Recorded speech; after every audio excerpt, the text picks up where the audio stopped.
il s'agit de s'intéresser ici à plusieurs situations d'équilibre. Tout d'abord, supposons ici que cette gomme ici soit sur un support horizontal qui est matérialisé ici par un livre. On s'intéresse ici aux forces qui s'appliquent sur cette gomme. Cette gomme est immobile, elle reste immobile, elle est soumise à l'action de son poids qui agit vers le bas et d'une force ici qui s'oppose au poids et qui correspond à la réaction ici exercée par le support, ce qu'on appelle une force de réaction. Donc, si on veut représenter ici ces forces-là, donc le poids ici donc, va s'appliquer au centre de gravité ici de la gomme. Il va avoir une direction qui sera la verticale du lieu. Son sens sera vers le bas, de façon générale vers le centre de la Terre, et sa valeur ici va être calculée par la formule que vous devez connaître. Donc le poids, ça va être la masse du système, donc ici la gomme, fois petit g, l'intensité de la pesanteur. Attention, la masse doit être convertie en kilogrammes. Or, la masse de la gomme est de 20 grammes, donc il faut convertir cette masse en kilogrammes, ce qui fera 20 fois 10 puissance moins 3 kilogrammes. Et le calcul du poids ici donnera une valeur ici de 0,20 newton. Pour représenter ce vecteur poids, il va falloir utiliser une échelle de représentation. Donc on utilise l'échelle qui est donnée. 1 cm va représenter un vecteur force de 0,1 newton. Nous, le vecteur poids ici a une intensité ici qui est de 0,20 newton. Et donc, il faudra ici un vecteur ici d'une longueur de 2 cm pour représenter ici ce vecteur poids. Donc le poids ici aura une valeur de 0,2 newton et sera représenté par un vecteur, donc un segment fléché ici, qui aura une longueur de 2 cm.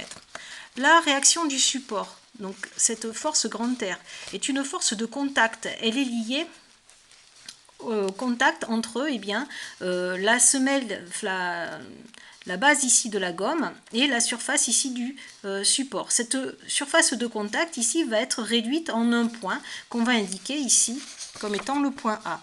Donc il s'agit ici d'une force de contact. Donc le point d'application ici de cette force sera cette zone de contact réduite en ce point-là. La réaction aura une direction qui sera verticale, elle sera opposée au poids et donc elle sera orientée vers le haut, son sens sera vers le haut et sa valeur sera celle du poids. Donc la gomme, lorsqu'elle est placée sur le support, ne s'enfonce pas dans le support, elle ne lévite pas non plus, donc elle reste bien posée ici sur le support et donc les deux forces ici se compensent. On dit que le vecteur poids et la réaction ici sont deux forces qui vont être opposées, ces vecteurs forces vont être opposés, ce qui se traduira ici par le fait que le vecteur P ici, le vecteur poids sera égal à l'opposé ici moins le vecteur réaction du support. Et donc ici le vecteur poids plus le vecteur réaction ici sera égal au vecteur nul. Donc ici sera égal au vecteur nul. Si maintenant on incline ici le support, donc, si on l'incline un petit peu mais pas trop, de manière à ce que la gomme ici ne glisse pas. De la même façon, la gomme ici est soumise à son poids, à la réaction du support. La gomme est immobile, elle reste immobile. Si on analyse ces deux forces, elles vont avoir exactement la même représentation que lorsque le support est horizontal. Les deux forces en effet vont se compenser. Le vecteur poids ici aura pour origine le centre de gravité de la gomme, puisque c'est une force à distance. Donc ce poids ici, qui correspond à la force d'attraction gravitationnelle exercée par la Terre sur la gomme ici, s'applique en tous les points ici de l'objet. Donc tout le volume de l'objet ici va être réduit ici au centre de gravité de l'objet. Donc la direction verticale, que le support soit incliné ou pas, et le sens ici vers le bas. Et la réaction va être opposée au vecteur poids. Pareil, c'est une force ici de contact. Donc le point d'application sera au niveau de la zone de contact entre le support et la semelle de la gomme. Donc de la même manière, le vecteur poids et le vecteur réaction ici auront la même intensité, donc de 0,2 newton, ce qui correspond au poids de la gomme. Les vecteurs poids et le vecteur réaction seront opposés de la même façon que tout à l'heure. Et donc, lorsque je vais passer ici moins R à gauche ici de l'égalité, je retrouve avec ici le vecteur P plus le vecteur R qui est égal au vecteur nul.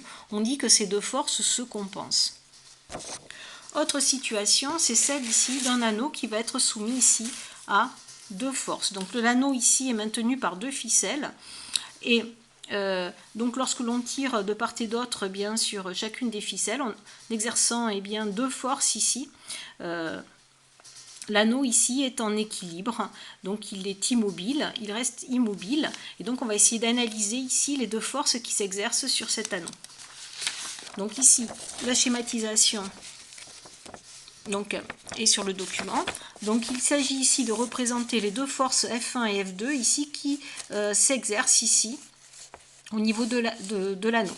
Donc ce sont des forces ici de contact. Donc la zone de contact ici correspond à la zone d'attache ici du fil sur l'anneau. Donc cette zone ici va être réduite au point A. Donc une première force ici F1 dont le point d'application ici sera le point A.